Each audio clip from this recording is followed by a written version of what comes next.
rocket science. You could just read the Taliban is classified, and if you don't know, the Taliban's in charge of Afghanistan. They're classified as a specially designated global terrorist organization by OFAC.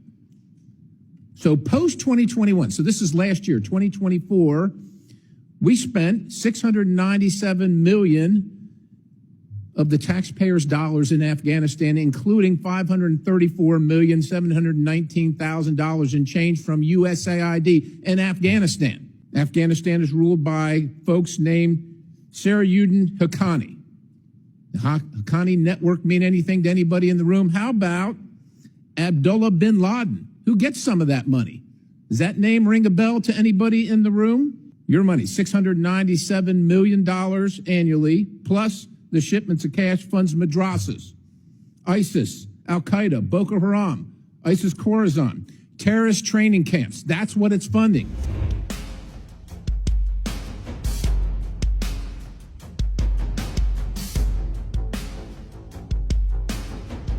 You now recognize Representative Perry. Thank you, Mr. Chairman. USAID was created through executive order in 1961 by President Kennedy, long having lost and strayed from its mission, lost its direction. Even the Clinton administration tried unsuccessfully to reform it.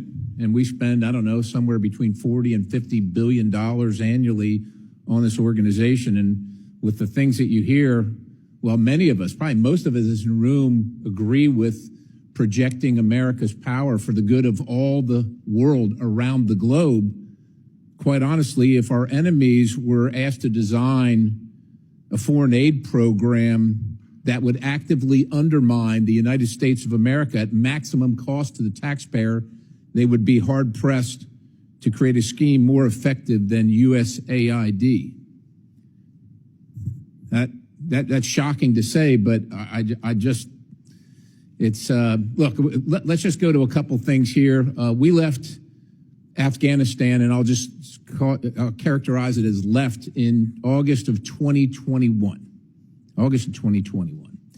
So the Taliban's in charge. Taliban threatens the lives of the NGO personnel distributing USAID. They claim credit for USAID distribution.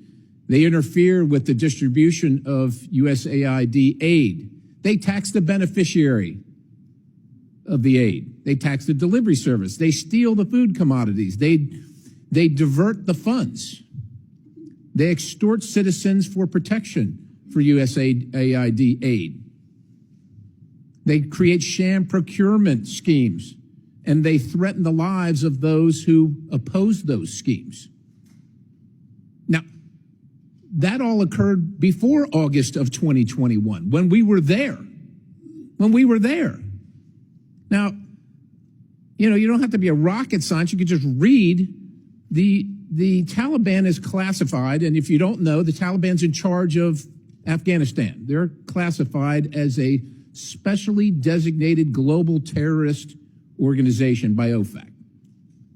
So post-2021, so this is last year, 2024, we spent $697 million of the taxpayers' dollars in Afghanistan, including $534,719,000 in change from USAID in Afghanistan.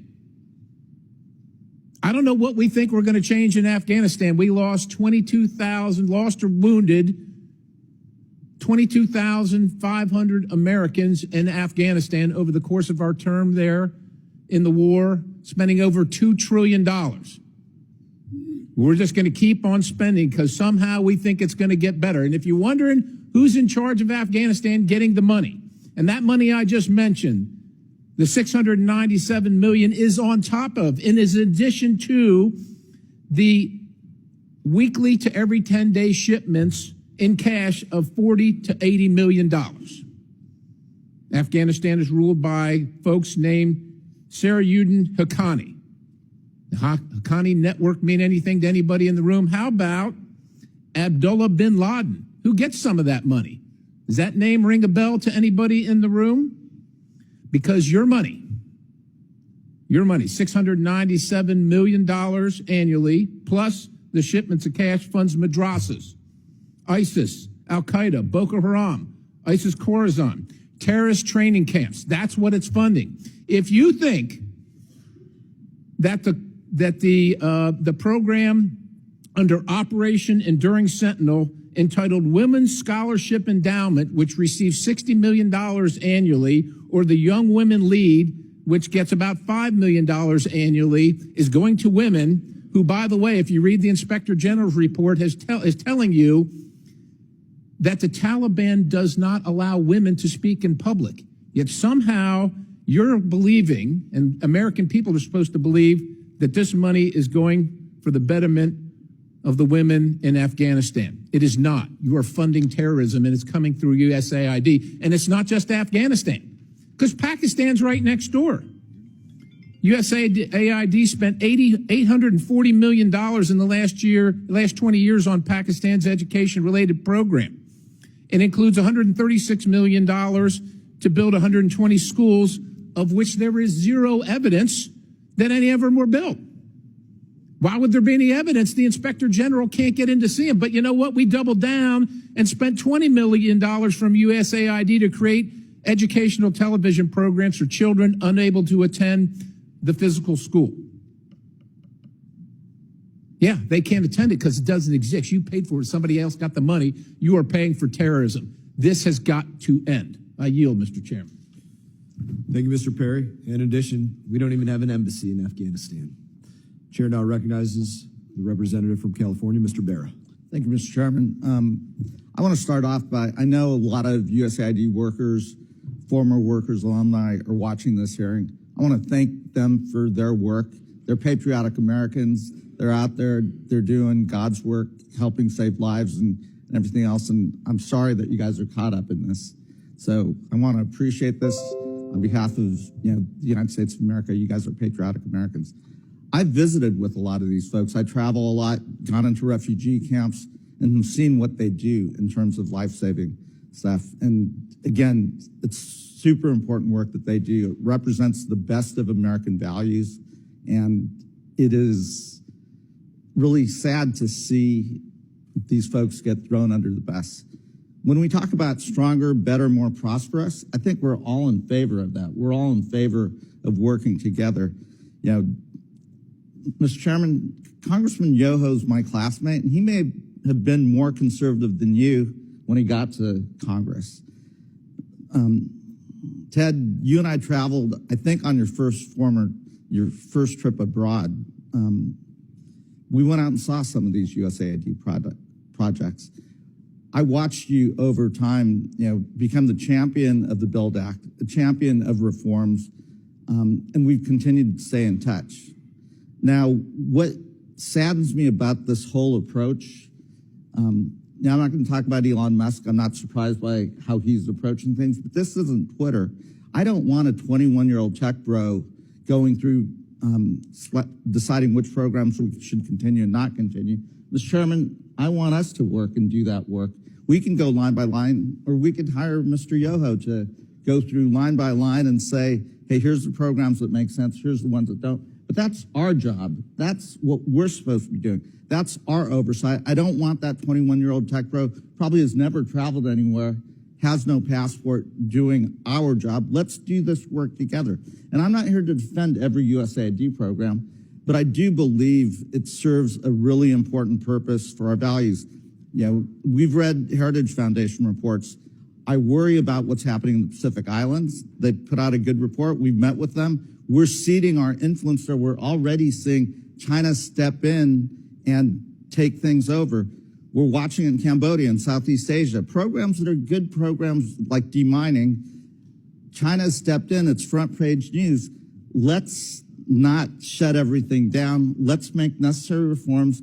Let's, as Congressman Yo said, let's focus on humanitarian aid, let's focus on development, and let's look at the programs that do this. For the American people, the most successful development program in the history of the world was the Marshall Plan. That was us. That was the United States of America rebuilding Europe, creating stable democracies, preventing war, lifting hundreds of millions of people out of poverty.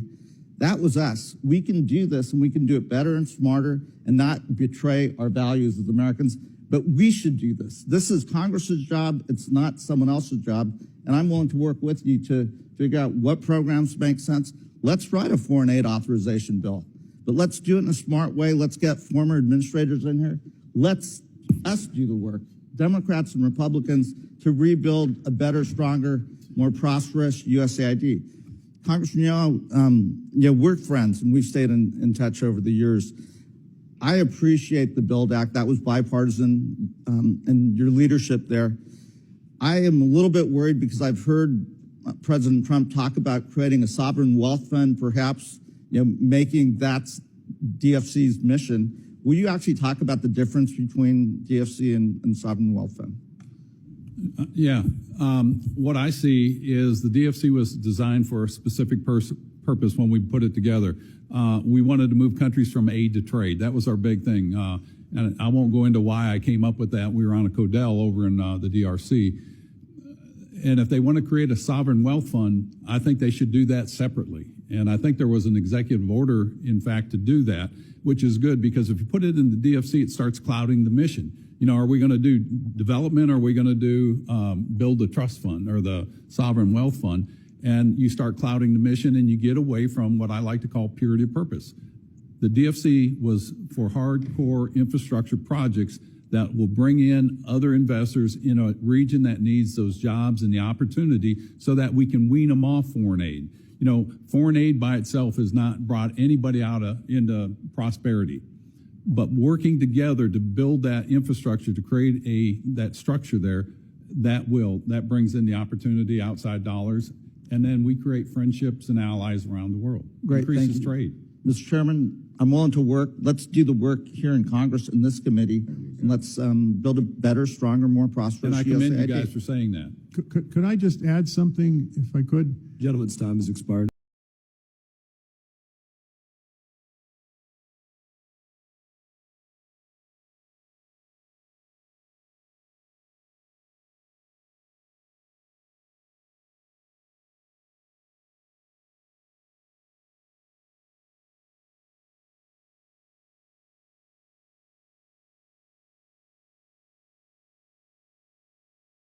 All right, so still on the Boko Haram matter, judging by the revelation. Good morning, my people. Welcome to Local Matter. Another breaking news don't do like this. So, USA Minister Scott Perry don't come out, don't expose USA. How USA they take the fund Boko Haram through USAID and APC under the government of Joe Biden and Obama. Now, waiting they happen be that as the matter long. So, very dark one don't come out. Don't ask APC. Make APC tell Nigeria how they take achieve all these evil things. Now, waiting they happen be that waiting at the see for this matter be say waiting make APC do all these things. Now to just remove good love from power, make them enter power. Now waiting make APC be do all these evil things. So Mona watch this video. Mona hear waiting very dark man be talk from inside this video. And if today be the first time where they come across this channel, don't forget to like, share, and subscribe so that whenever we drop another Ogbonge video, now it will be the first person where go see am. United States politician revelation. If you add 2 plus 2, your eyes go open to some things, right? Now, Boko Haram was stronger during Goodluck Ebele Jonathan's regime, especially in the attack of 2014, where if you see the way that attack even happened, now it makes sense to me. It was it a 2 days interval, the Yanya bomb blast. Immediately they bombed Yanya. Everybody's attention was on the Yanya bomb blast. From nowhere, we just hear say they don't carry Chibok girls. From nowhere, we just hear say, oh boy, Chibok girls they miss. So it was like boom on Goodluck Ebele Jonathan. Do you understand? And next thing, bring back our girls. Start to the trend. Was it a calculated move? Why did they want Goodluck Ebele Jonathan to leave power so quick? What was the problem? Is it that Goodluck no one do the bidding of Obama? Because imagine an ex-president, Goodluck Ebele Jonathan, where get access to a lot of information. You don't even hide the mouth. They talk about Obama directly. If they accuse Obama directly, that was a direct accusation to Barack Obama. The guy no care. May no say they don't do a lot of things to put them down. So now, if this revelation is not looking like a truth, do you understand? It's still an allegation, of course. But themselves, they get their facts. So that congressman to come to talk, I mean say he gets in fact. So if they were sponsoring, if the USAID was sponsoring Boko Haram as at the time, And it means that a lot of these APC leaders, it looks like they knew. So were they cashing out and buying a lot of people using Boko Haram because they want good luck to go away? Because after good luck go, it can't be as if the Boko Haram no really come in existence like that again. Now, they get small attack here and there, but it no be like good luck ability Jonathan time. And of course, why I feel, this is my own opinion, why I feel there are still small attack, some people go rebel. Because all these people where you see all this insurgency, all these bad boys, where they disturb the progress of Nigeria and the security of Nigeria, some of them are the ones where they rebel. Politicians usually sponsor these guys to do their own bidding. Then after they do the bidding of politicians is a big betray. After they do their bidding, all these guns still remain with these guys. So these guys go need these guns to use until they hustle. That is why there's still more insurgency in the land. So now back to the whole allegation and the revelation. APC government, is it that you people actually forced Goodluck Ebele Jonathan away using Boko Haram? Because we are adding the 2+2, the Goodluck Ebele Jonathan interview and the revelation by Scott Gordon Perry. Like I said, usually I'm not interested in things like this. You know why? Because everything where they don't talk, especially that Twitter, they sabi push narrative, they sabi throw away narrative. But this one where we say the American politician, they talk with so much confidence, it means that there's something to look into. So, which lens are you people still willing to go? If tomorrow now, election starts, how many people are you willing to buy more? Bro, this thing is deeper than, this thing is very, very deep. So all those people where they buy, what we say, okay, yes. Again, this whole idea of Boko Haram, where they say Boko Haram no want Western education. Fucking hell, I would have thought about this. Because how on earth did these people come out to say they don't like Western education? That's why they are buying a lot of people. Does it even make sense? Say no to Western education, Boko Haram. That's why you are carrying Chibok girls, you give them belay. That's why you they bomb people, they buy people because you don't want Western education. Who make the gun where they use? All the phone on I take communicate, who made them? No be education make them. So this whole thing of them saying that Boko Haram na Muslim, they just use that one. They just use the Islamic thing. They chuck them in. Because if they say, nah, if all allegation is pointing at USAID for funding Boko Haram, it means that Boko Haram had nothing to do with religion. Maybe the Muslims were innocent after all. Maybe all this narrative where people they put say Muslim are violence, maybe they were innocent after all. Maybe everything what we don't see around the world, maybe it was politically motivated after all. And they pushed it towards Islam. Because see ISIS, see Al-Qaeda, see this one, see that one, Taliban, see all these ones. Why no Christian group? Why no Christian group be terrorists? This world is deep. I sat down here since I did look into all these things. I asked myself, say, wait a minute. And you know one thing about narrative? If they push the first one and people buy it, they will stick to that one. That's how narrative works. If they push the first one and people buy it, they continue and they sit with that one. So APC government is still a question. Yeah, you have a lot of things to answer. This revelation that this man posted, is it true? And if it's true, what are you people doing to make sure you track down the people and to give us the name or to arrest the people that are involved? If you people are innocent, bring out the people that are involved or the people where they collect money. All those people where say that all those money where USAID they send come Nigeria. Who they receive them and how were they receiving it? So you people need to ask this Gordon Perry man, the politician, that it should show you the way the accounts that this money was disbursed to. Oh boy. A human being like they take cash out like this. So politics is crazy though. This is not a small allegation. It's so crazy. I just sit down and say, this is what I did. I just look detail like, and they try to add 2 + 2 together. It won't make me crazy. So all those innocent people where they buy, the unrest for Kaduna, the unrest for Maiduguri over the years, the unrest for Jos. Until now, Jos they try to survive. Jos they try to survive. Maiduguri never even survive at all. No wonder. No wonder. And even guess what? A lot of people from Maiduguri self no one made the place survive. Do you know how much they make from wars? Everything skyrockets when there is war in a particular place. All those doctors and nurses, when they rush go there, you know how much they pay them in a month? All those NGOs too, they send money. War brings money. That's why these people can't stop. I want Chris as I think. I say I want Chris. I want Chris. This is not a revelation to overlook. APC government, what's up? Talk to the people. Debunk the news. You people have been debunking defamation. This one, they arrest people up and down for ordinary defamation and all. What's up with this? Debunk the news. Debunk the news. For real, you have to debunk the news. They say the United States have been funding Boko Haram. What are you people going to do about it? That means the United States sponsored the buying of a lot of Nigerians. APC, you are in power. Tinubu, you are in power. What are you doing about it? The all security agency heads, what are you people doing about it? Hey, now wow. Oh boy. The level of interference by the Obama's government was very overwhelming. It's not as if I couldn't have won the election even with that. But if by my own thinking and also the way some other people looked at it, they go outside the normal diplomatic relationship, then it should be mentioned.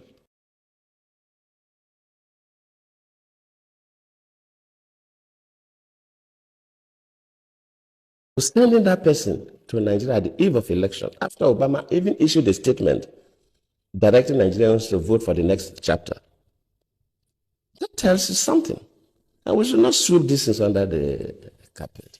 If a foreign country, or the African country, or even America or any other country interferes with our own elections, we should mention it.